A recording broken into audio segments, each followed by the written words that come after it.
제가 이제 이번 주에 신방을 다니다가 한 청년의 설교에 대한 피드백을 받았습니다. 그 청년이 이제 외국에서 살다 와서 그런지 단어가 어렵다고 그러더라고요. 그래서 지난주 설교의 어떤 키워드가 영성이었는데 그 영성이란 단어가 도대체 어떤 의미냐라고 물어보더라고요. 그래서 여러분들에게도 한 번 더 설명을 드리면, 그리고 오늘 설교를 이해하는 데도 도움이 될 것 같아요.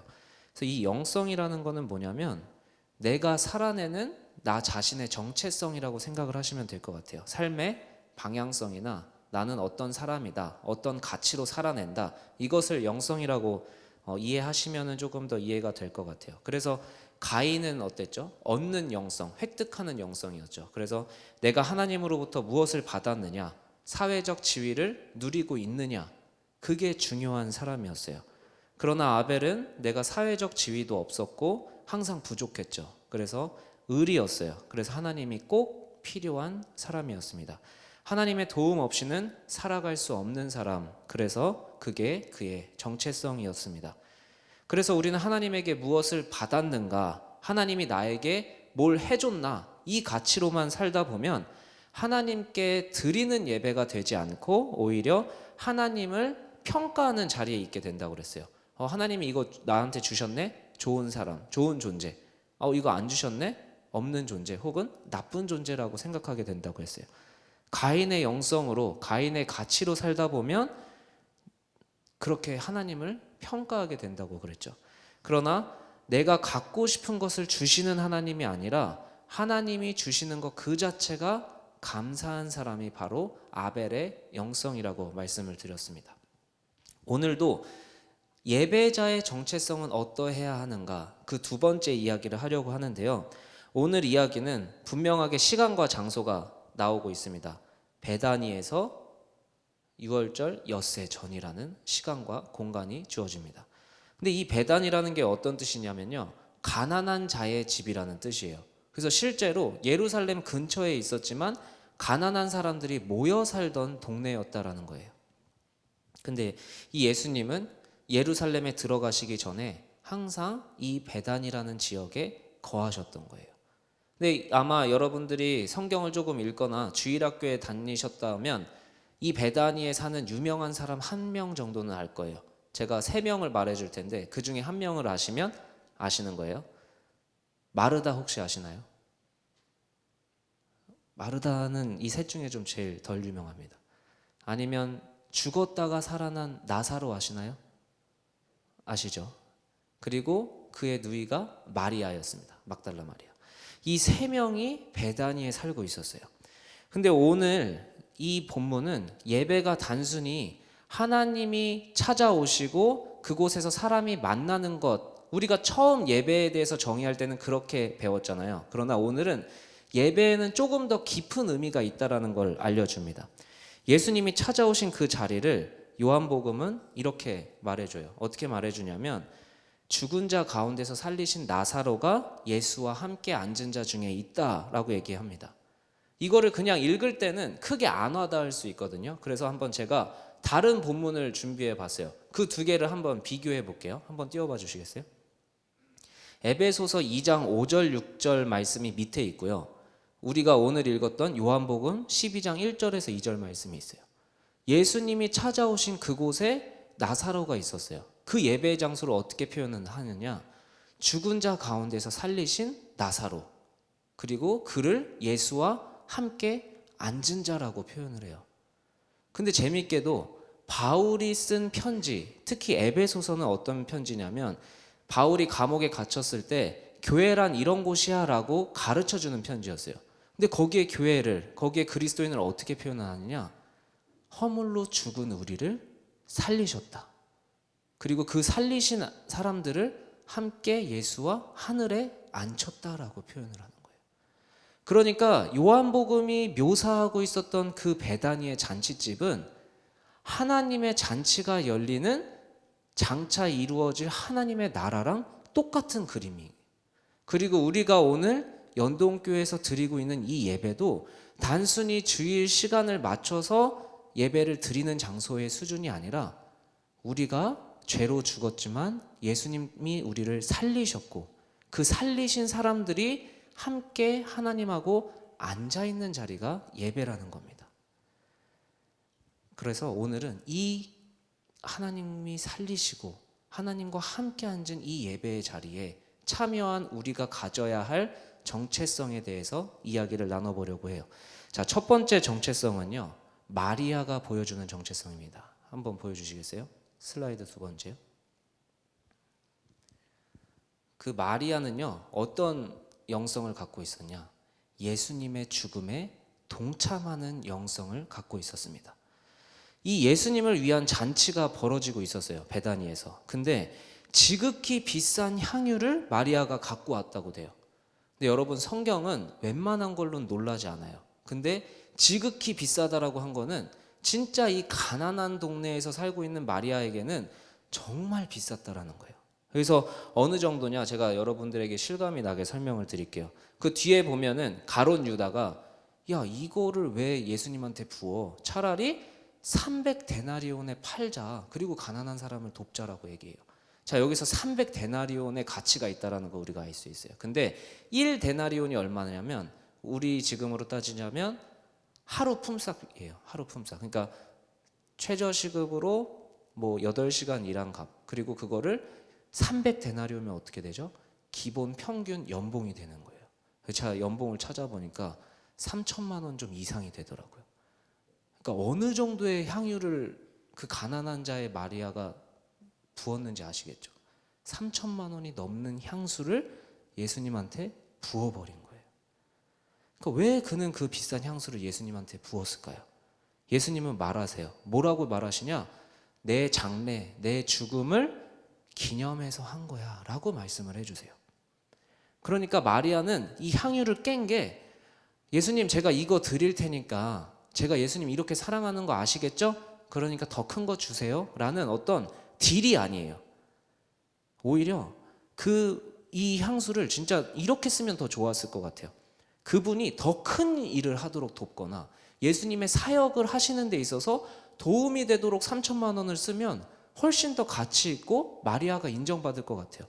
우리도 헌금이 그냥 누구 장례식에 3천만 원 쓰는 것보다는 진짜 살아있는 사람들을 위해서 쓰는 게 가치 있다라고 생각을 하잖아요. 근데 이 향유를 깨서 예수님의 죽음만 준비했다라는 거예요.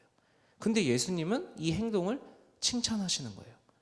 그래서 자칫 잘못하면 이 본문이 이상한 가르침의 결론으로 도달하게 돼요. 예를 들면 이 마리아의 행동, 헌신, 드린 거에만 초점을 맞추는 거죠. 그래서 너희도 연봉을 헌금해야 된다. 너희도 진짜 중요한 거를 하나님한테 갖다 바쳐야 된다. 이런 식의 싸구려 가르침을 이 본문을 통해서 줄 수가 있다라는 말이에요. 그래서 성경이 여러분 이해가 안 되거나 이 말이 진짜 맞는 말인가 싶을 때는 다른 성경에서는 어떻게 이야기하는가를 보면 입체적으로 들을 수가 있어요.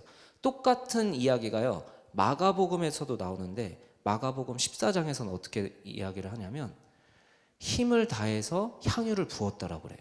3천만 원이나 되니까 그거를 부었는데 이게 장례를 준비하는 거였고, 예수님이 뭐라고까지 칭찬을 하시냐면 온 천하에 어디서든지 복음이 전파되는 곳에는 마리아가 행한 일도 말해서 그를 기억하게 하라라고 얘기를 해요.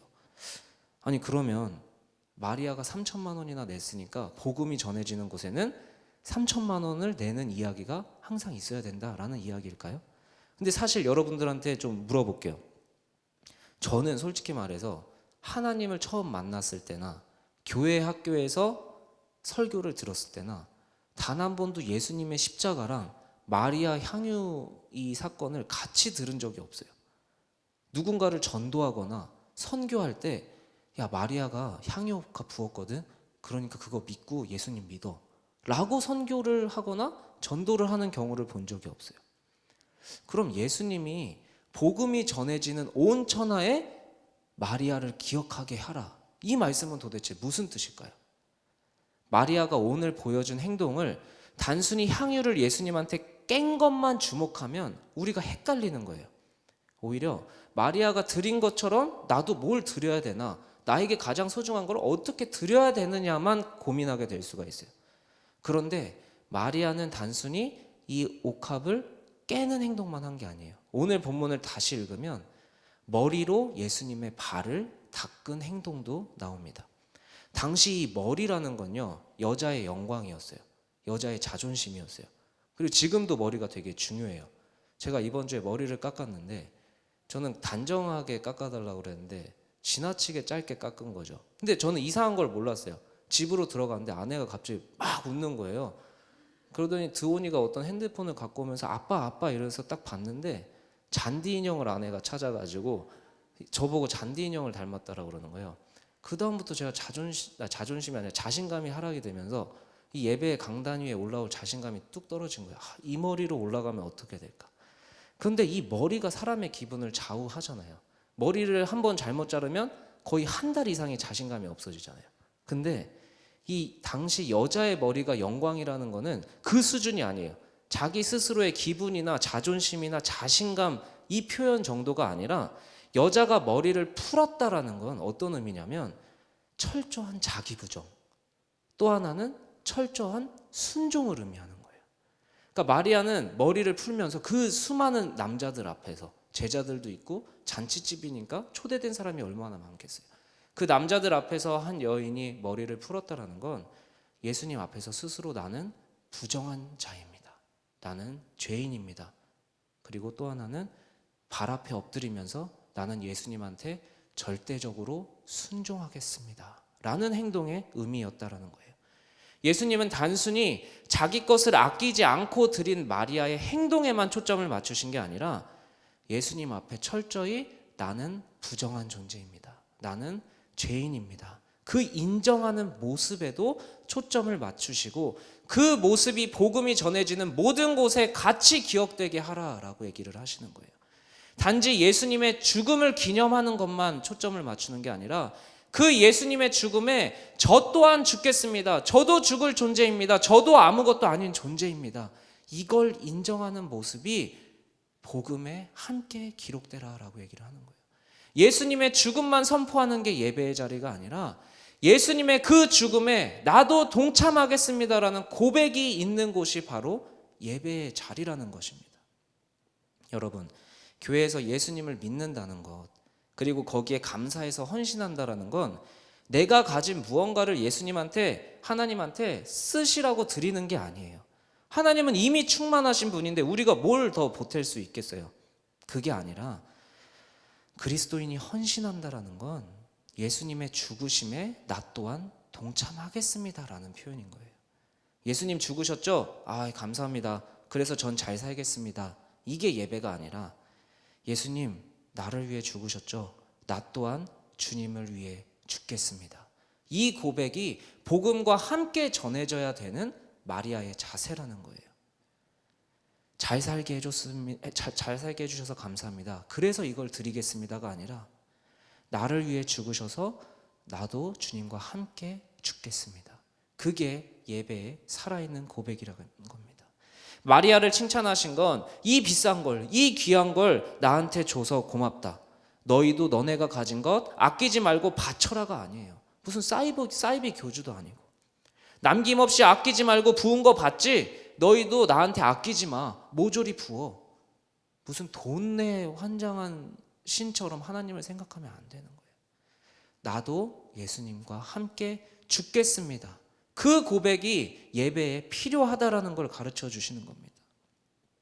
나를 위해 죽으신 것에 나 또한 죽어도 괜찮다는 것. 내가 가진 소유, 내가 누리는 영광을 부인하겠다라는 것. 그게 내 삶의 목적이 아니라는 것. 나를 위해 죽으신 예수님이 내 전부라는 것.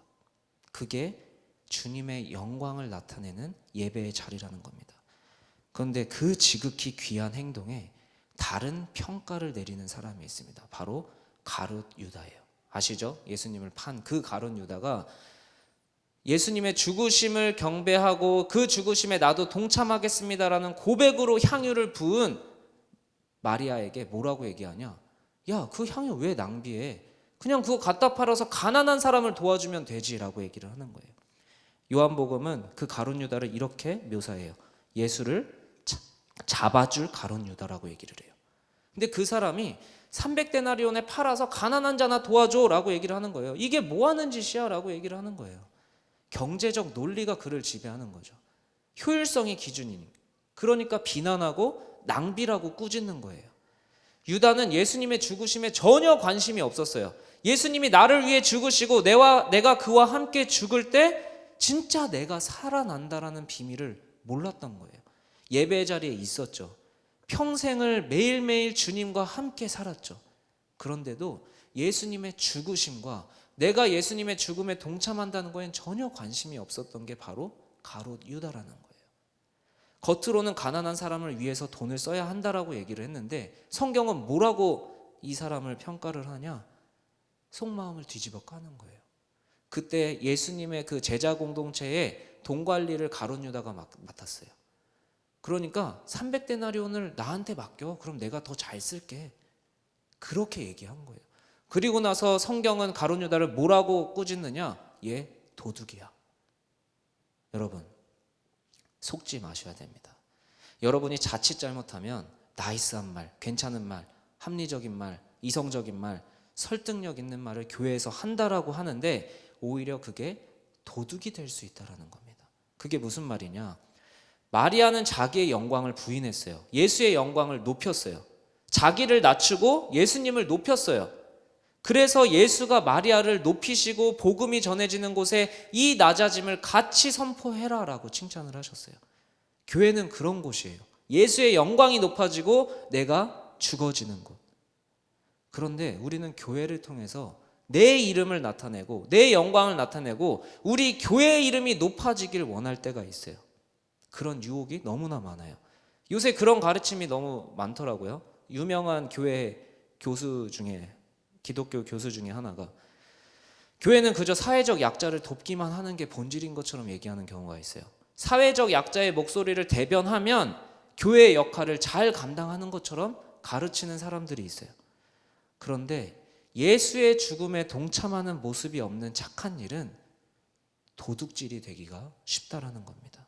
하나님의 영광을 가로채는 도둑질이 된다라는 거예요. 겉으로는 반박할 수 없는 옳은 말인 것 같은데 예수의 죽음에 동참하는 마음이 전혀 없다면 그것은 도둑이라는 거예요. 그것은 NGO는 될 수 있어도 교회는 될 수 없어요.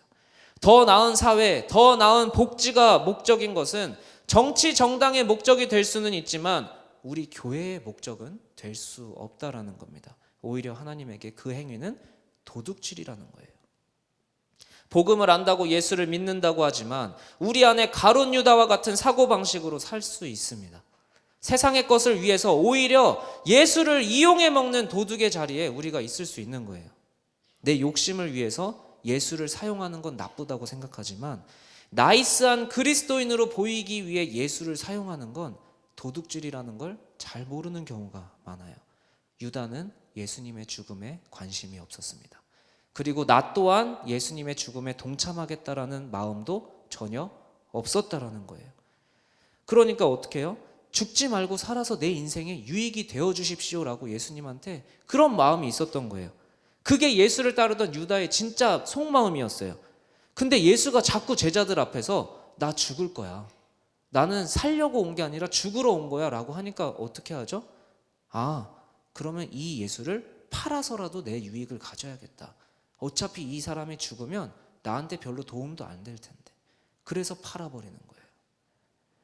예수 이름이라도 예수 존재라도 팔아서 내가 은 5냥이라도 챙기는 게 내 유익이 된다라는 거예요. 그게 도둑인 거죠. 왜 죽음의 허비에? 왜 팔아서 세상에 유익이 되게 하지? 왜 죽어? 쓸데없이. 여러분, 우리는 어디에 서 있습니까? 내가 아무것도 아니라는, 그래서 하나님이 감사하다는 고백이 있는 예배의 자리에 있습니까? 아니면 뭐하러 자꾸 내가 죽으라는 이야기를 해?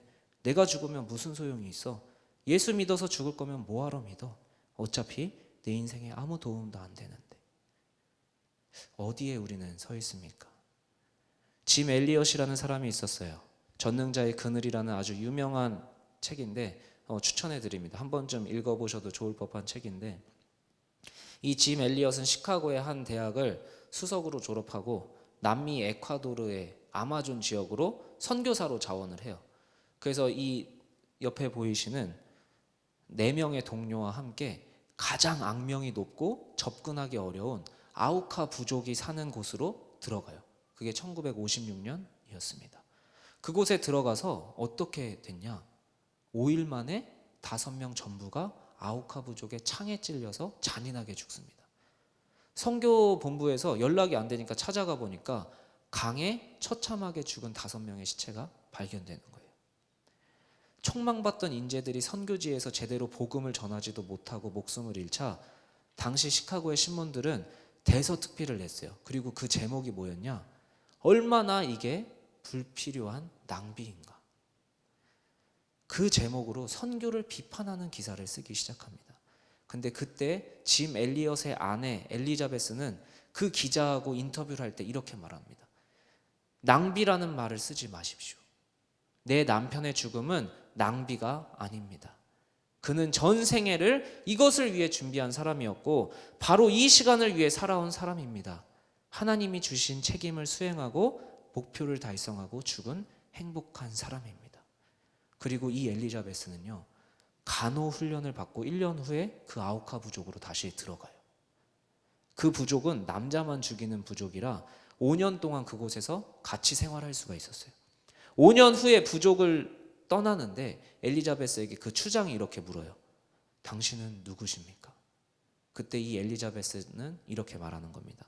나는 당신들이 5년 전에 죽인 그 남자의 아내입니다. 수십 년이 지난 후 그 마을에는요, 놀랍게도 수백 개의 교회가 생겨났습니다. 그리고 짐 엘리엇이 죽은 마을 교회 담임 목사는 짐 엘리엇의 아들이 되었습니다. 그리고 그 교회의 장로와 교사는 짐 엘리엇을 죽인 사람들이었습니다.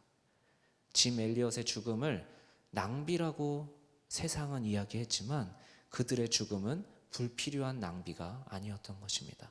주님의 죽음에 동참한 거룩한 죽음이었던 것입니다. 짐 엘리엇의 이야기를 들어도 유다의 가르침이 여전히 합리적으로 들릴 수 있어요. 나의 영광을 부인하고 예수님만 내 인생에서 남으시면 좋겠다라는 그 고백이 무의미하게 들릴 수 있어요. 근데 여러분, 좌절하지 않으면 좋겠습니다. 내가 죽는 게 두렵지 않으면 좋겠습니다. 왜냐하면 우리가 믿는 하나님은 반전의 하나님이에요. 유대인에게 기름은 여러 가지 의미가 있었어요. 장례식 때 시신 위에 붓는다는 의미 말고도 여러 가지 의미가 있었는데, 제사장을 세우거나 왕을 세울 때 머리에 기름을 부었어요.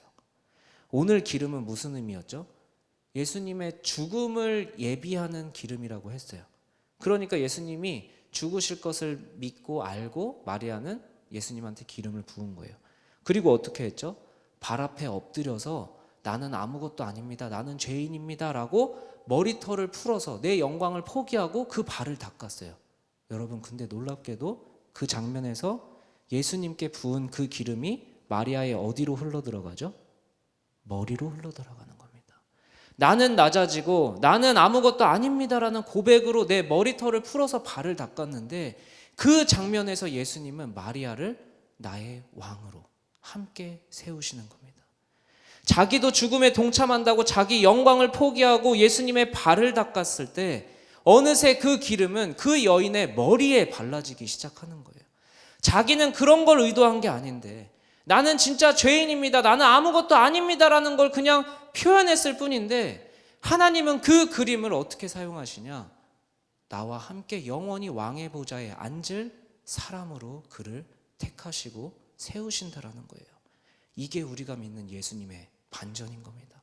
하나님의 반전인 겁니다. 하나님이 우리를 다시 세우시는 모습인 겁니다. 내가 낮아질 때 하나님이 높이시고요, 내 영광을 포기할 때 하늘의 영광을 주시는 거고요, 이 땅에서 왕의 자리에 앉히시는 게 아니라 영원한 보좌 위에 함께 앉히시는 겁니다.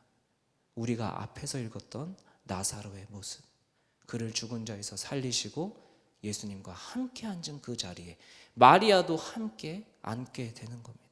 그게 우리예요. 그게 예배예요. 하나님을 묵상하면 묵상할수록 나는 부족합니다, 나는 죄인입니다, 그분 앞에 내가 아무것도 아닙니다라고 고백하는데, 하나님은 나를 세우시고 함께 왕의 자리에 앉히신다라는 겁니다. 그게 예배인 겁니다.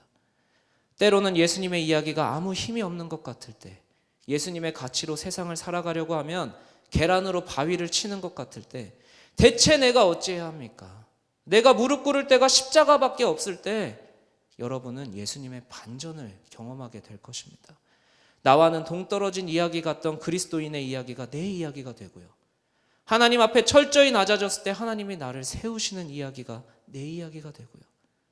내가 더 이상 이 세상에는 거처할 것이 없고 아무것도 아니다라고 포기하고 싶을 때 하나님은 나를 왕의 보좌 위에 앉히실 거라는 겁니다.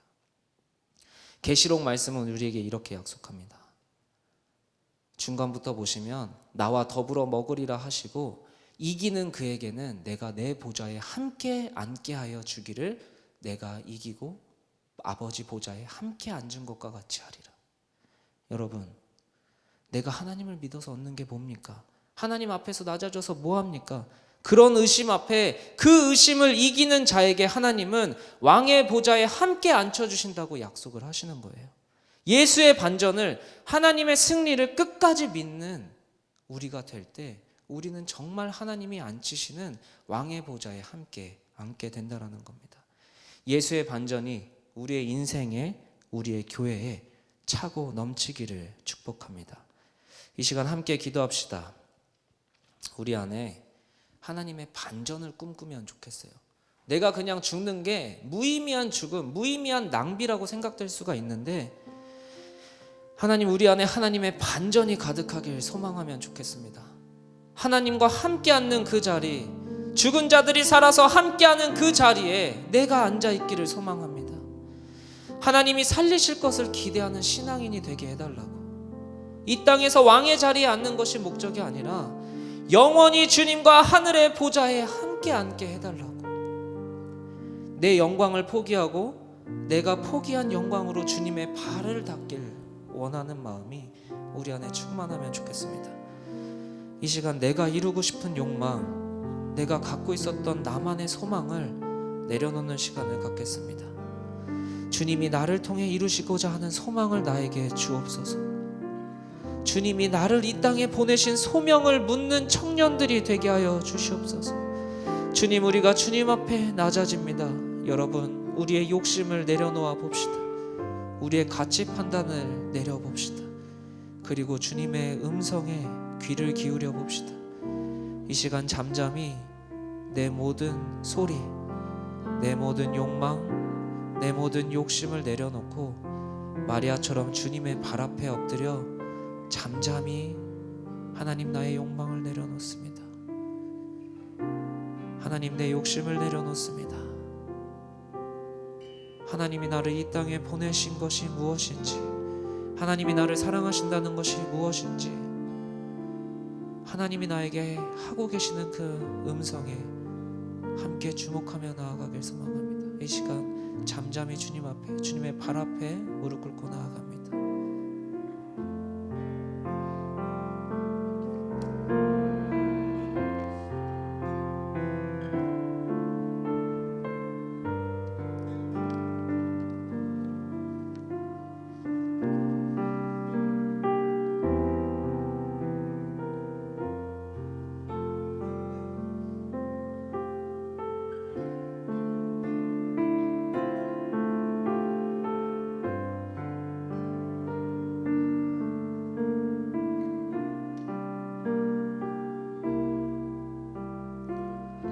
우리 안에 다시금 예수님의 반전이 있길 소망합니다. 내 삶을 세우려고 하지만 잘 안 서죠. 미래를 생각하면 답답하죠. 그래도 우리는 돌아갈 곳이 있습니다. 멀리 가는 것보다 돌아갈 수 있는 곳이 있어서 행복합니다. 우리의 돌아갈 곳 십자가, 그 사랑을 기억하며 함께 찬양하겠습니다.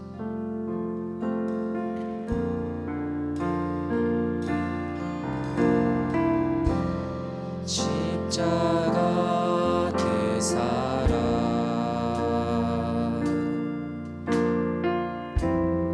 멀리 떠나서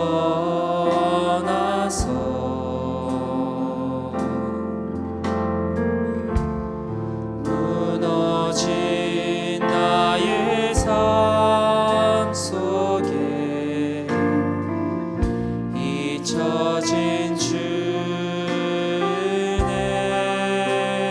돌 같은 내 마음, 돌 같은 내 마음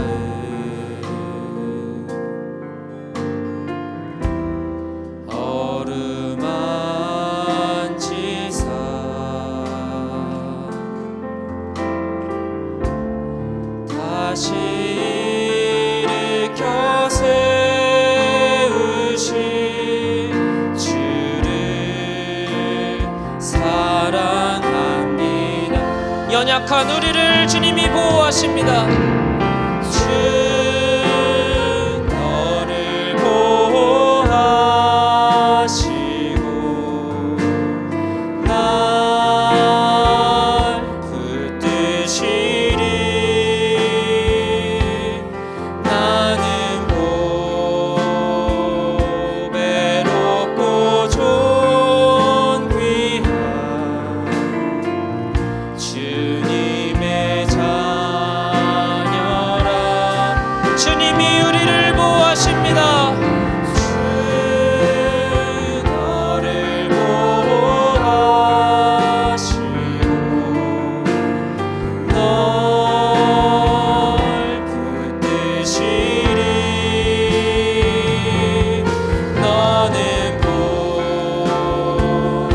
보배롭고 존귀한 주의 자녀라. 하나님, 내 안에 합리적 이성이 예수님의 죽음보다 가득 차 있었습니다. 세상으로부터 인정받을 만한 교회를 만들고 세상이 칭찬하는 도덕적인 삶이 내 목표였습니다. 주님이 없으면 세상은 선한 일이라고 할지 몰라도 그것이 하나님의 영광을 가로채는 도둑질입니다. 하나님, 주님을 묵상하는 시간이 턱없이 부족했습니다. 내가 멀리 가고 내가 앞으로 가는 건 중요했는데 내가 돌아가야 할 그 십자가는 너무나 멀어져 있었던 것은 아닌가 생각이 됩니다.